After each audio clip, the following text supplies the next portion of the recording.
अस्सलामुअलैकुम स्टूडेंट, आज हम क्लास 11 के चैप्टर नंबर 1 की एक्सरसाइज नंबर 1.2 के क्वेश्चन नंबर 4 और 5 को सॉल्व करेंगे। क्वेश्चन नंबर 4 है हमारे पास, if g1 is equal to 2 plus 3 iota and g2 is equal to 1 minus alpha, find the real value of alpha such that imaginary g1 g2 is equal to 7। वो हमें कहता है कि g1 और g2 की वैल्यू आपके पास given है, ठीक है। उसके बाद उसने ये हमें कंडीशन दी है, हमने इमेजरी g1 मल्टीप्लाई g2 को फाइंड करके उसका इमेजरी पार्ट को 7 के बराबर रखना है और हमने अल्फ़ा की रियल वैल्यू को मालूम करना है। क्वेश्चन नंबर 4 को सॉल्व करते हैं। क्वेश्चन नंबर 4 में सबसे पहले हम लिखेंगे गिवन नंबर आर या गिवन कॉम्प्लेक्स नंबर। हमारे पास दो नंबर गिवन थे, g1 और g2। g1 की वैल्यू हमारे पास है 2 प्लस 3 आयोटा और g2 की वैल्यू हमारे पास 1 माइनस अल्फ़ा। गिवन कंडीशन, हमारे पास जो कंडीशन है वो है I M g1 g2 is equal to 7। Imaginary g1 multiply g2 is equal to 7 है, इसे हम इक्वेशन 1 का नाम दे देते हैं। अब आगे सॉल्व करते हैं। सबसे पहले यहाँ पे कंडीशन में हम g1 और g2 को फाइंड कर लेंगे, फिर उसके बाद जो इसका इमेजिनरी पार्ट होगा उसे 7 के बराबर रख के हम अपने अल्फ़ा का आंसर निकाल लेंगे। अब g1 g2 की वैल्यू हमने लिख लिया। अब इन दोनों को मल्टीप्लाई करवाते हैं। 2 मल्टीप्लाई 1 2 आ जाएगा, 2 मल्टीप्लाई माइनस अल्फ़ा तो माइनस 2 अल्फ़ा आ जाएगा। 3 आयोटा मल्टीप्लाई 1 तो 3 आयोटा ही आ जाएगा, 3 आयोटा माइनस अल्फ़ा तो हमारे पास आ जाएगा माइनस 3 आयोटा अल्फ़ा। अब यहाँ से जो हम जिसके साथ आयोटा नहीं है उसे एक ब्रैकेट में लिख लेंगे और जिसके साथ आयोटा है उसे एक ब्रैकेट में लिख लेंगे और उस आयोटा लिख के उसमें से आयोटा कॉमन ले लेंगे। अब यहाँ पे आ जाएगा 2 माइनस 2 अल्फ़ा प्लस 3 आयोटा आएगा माइनस 3 आयोटा अल्फ़ा। अब इनमें आयोटा कॉमन, आयोटा दोनों में मौजूद है तो इसमें से हमने आयोटा को कॉमन ले लिया। यहाँ पे आ गया 3 माइनस 3 अल्फ़ा और ब्रैकेट क्लोज करके आयोटा लिख लिया। अब स्टेटमेंट लिखेंगे यूजिंग 1।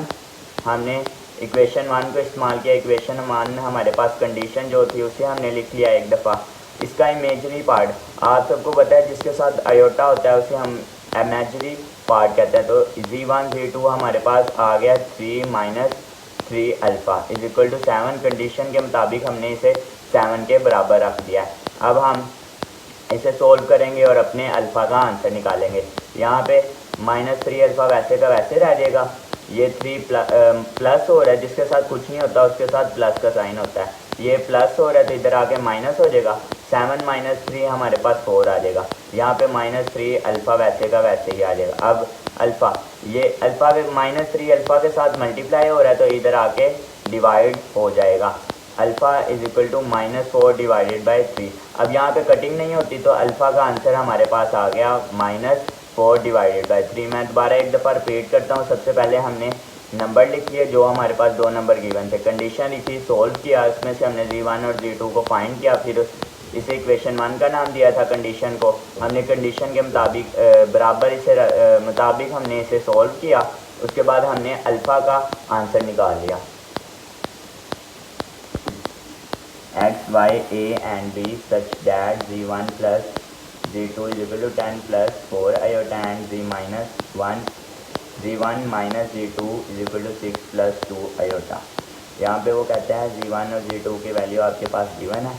इनको इस्तेमाल करते हुए हमने x plus x, y, a और b की वैल्यू को मालूम करना है और हमारे पास कंडीशन है g1 plus g2 is equal to 10 plus 4 iota 4 g1 minus g2 is equal to 6 plus 2 iota. Question number 5 भी क्वेश्चन नंबर 4 की तरह ही सॉल्व होगा। यहाँ पे सबसे पहले हम लिखेंगे given complex number are. Complex number हमारे पास दो गिवन है, g1 और g2। g1 की वैल्यू हमारे पास x प्लस y आयोटा और g2 की वैल्यू हमारे पास a plus b iota. Given condition हमारे पास ये है कि g1 प्लस g2 बराबर है 10 प्लस 4 आयोटा के और g1 माइनस g2 बराबर है यानी इज इक्वल 6 प्लस 2 आयोटा के। सोल्व करते हैं। सबसे पहले हम g1 को सोल्व कर लेंगे, फिर उसके बाद हम g2 को g1 माइनस g2 को सोल्व कर लेंगे। उसके बाद हम a और b की वैल्यू और x और y की वैल्यू को निकालेंगे। सबसे पहले हम g1 प्लस g2 को सोल्व करते हैं, is equal to 10 plus 4 iota. ये हमने कंडीशन लिख ली अपनी ये वाली पहली। अब इसे g1 और g2 की जगह आ जाएगा x plus Y iota plus a plus B iota is equal to 10 plus 4 iota आ जाएगा। अब इन दोनों को मल्टीप्लाई नहीं होगा, ये ब्रैकेट वैसे ही लगाई है, तो यहाँ पे प्लस है तो ये प्लस होगा। x plus Y iota plus a plus B iota is equal to 10 plus 4 iota आ जाएगा। अब इसमें से आयोटा वाली वैल्यू अलग कर लेंगे और जिसके साथ आयोटा नहीं है उसे अलग कर लेंगे। यहाँ पे आ जाएगा x प्लस a जिसके साथ आयोटा नहीं है, और यहाँ पे आ जाएगा y plus B iota. y plus B आ गया, आयोटा आयोटा से कैंसिल, इधर भी आयोटा कैंसिल हो जाएगा इन दोनों से। 4 वैसे का वैसे ही आ जाएगा। इसे इक्वेशन 1 का नाम दे देते हैं, x plus a is equal to 10। इसे इक्वेशन 1 का नाम दे दिया हमने। y plus B is equal to 4, इसे इक्वेशन 2 का नाम दिया। अब हम दूसरी कंडीशन है उसे फाइंड करते हैं। g1 minus g2 is equal to 6 plus 2 iota. इसे सोल्व करते हैं। g1 की जगह g1 की वैल्यू, g2 की जगह g2 की वैल्यू और माइनस कंडीशन के मुताबिक है, is equal to 6 plus 2 iota आ जाएगा हमारे पास। x प्लस वाई आयोटा आ जाएगा। अब ये माइनस इस ब्रैकेट में मल्टीप्लाई हो जाएगा। a माइनस ए को माइनस को a से मल्टीप्लाई करवाएंगे तो माइनस ए आ जाएगा, माइनस को b से मल्टीप्लाई करवाएंगे तो माइनस बी आयोटा आ जाएगा, इक्वल टू 6 प्लस 2 आयोटा आ जाएगा। इसमें से भी हम जिसके साथ आयोटा नहीं है उसे अलग कर लेंगे और जिसके साथ आयोटा है उसे अलग कर लेंगे। यहाँ पे आ जाएगा x minus A is equal to 6 और यहाँ पे आ जाएगा y minus B is equal to 6 is equal to 2 आ जाएगा हमारे पास।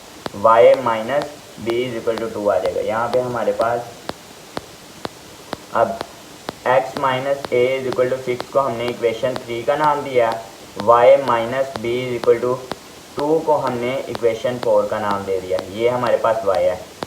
बाय कंपेयरिंग अब हम इन इक्वेशन 1 2 3 4 इक्वेशन को कंपेयर करेंगे। सबसे पहले हमने इन 4 इक्वेशन में से देखने हैं कि किसका कंपेयर किसके साथ बनता है, यानी कि किस में वेरिएबल सेम है। सबसे पहले हम इक्वेशन 1 और 3 को इस्तेमाल करेंगे, यूज़ करेंगे।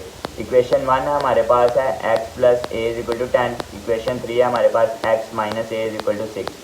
ऐड इक्वेशन 1 एंड 3, दोनों इक्वेशनों को ऐड कर लेंगे। a ये प्लस का है, ये माइनस का, ये दोनों कट जाएंगे। x प्लस x तो 2x आ जाएगा, 10 प्लस 6 हमारे पास 16 आ जाएगा। x इधर ही रह जाएगा, 2 इधर मल्टीप्लाई हो रहा है, इधर आके डिवाइड हो जाएगा। x is equal to 16 divided by 2, x is equal to 8 आ जाएगा हमारे पास। अब इस स्टेटमेंट लिखेंगे x is equal to 8 put equation 1। जो x की वैल्यू 8 आई है हम उसे इक्वेशन 1 में भी पुट कर सकते हैं और इक्वेशन 3 में भी पुट कर सकते हैं। मैंने इक्वेशन 1 में पुट किया। इक्वेशन 1 है हमारे पास x plus A is equal to 10, तो x की जगह 8 आ जाएगा, plus a is equal to 10 आ जाएगा। a इज इक्वल टू 10 यहाँ प्लस हो रहा है, इधर आके माइनस हो जाएगा, a इज इक्वल टू 2 आ जाएगा। 10 माइनस 8 हमारे पास 2 आ जाएगा। बाय कंपेयरिंग अब हम इक्वेशन 2 और 4 को लेंगे। इक्वेशन 2 हमारे पास है y plus B is equal to 4 और y minus B is equal to 2। Adding equation 2 and 4। सबसे फिर मैं बताता हूँ, हमारे पास कंडीशन थी, हमने दोनों कंडीशनों को सोल्व किया, फिर इनकी इक्वेशन बनाई, बाय कंपेयरिंग की, दोनों को ऐड किया, फिर वैल्यू निकाल ली, फिर दूसरी वैल्यू में पुट कर दिया। इक्वेशन 2 और 4 को हमने ऐड किया, यहाँ पे b प्लस क्या और ये माइनस क्या, ये दोनों कट जाएंगे। y प्लस वाई हमारे पास 2y आ जाएगा, 4 प्लस 2 हमारे पास 6 आ जाएगा।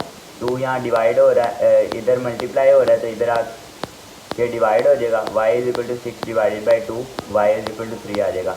y is equal to 3 put equation 2। हम y इज इक्वल टू 3 को इक्वेशन 2 में भी पुट कर सकते हैं और 4 में भी। मैंने 2 में पुट किया। y plus B is equal to 4 आ जाएगा, y की जगह हमारे पास 3 आ जाएगा, plus b is equal to 4 आ जाएगा। b is equal to 4, 3 plus हो रहा है, इधर आके माइनस हो जाएगा, b इज इक्वल टू 1 आ जाएगा। सिंस a की वैल्यू हमारे पास आ गई 2, b की वैल्यू हमारे पास आ गई 1, x की वैल्यू हमारे पास आ गई 8 और y की वैल्यू हमारे पास आ गई 3।